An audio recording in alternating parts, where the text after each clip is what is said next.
کراچی ابراہیم حیدری ریہڑی گوٹ کے مکینوں نے منشیات فروشوں اور قبضہ مافیا کے خلاف شدید احتجاج کیا۔ مظاہرین کے مطابق منشیات کی سرعام فروخت کے باعث نوجوان نسل تباہ ہو رہی ہے، جبکہ قبرستان کے لیے مختص 5 ایکڑ اراضی پر مافیا نے قبضہ کر لیا ہے۔ یہ پورے علاقے میں جو ہے وہ منشیات فروشی کھلے عام کی جا رہی ہے۔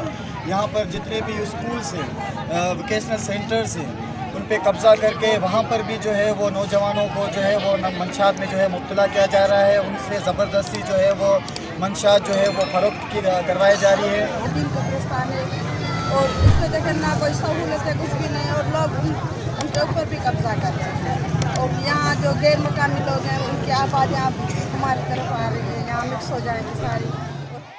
مظاہرین نے مطالبہ کیا کہ ریہڑی گوٹ میں سرگرم منشیات فروشوں کے خلاف فوری کارروائی کی جائے اور قبرستان کی زمین سے مافیا کا قبضہ ختم کروایا جائے۔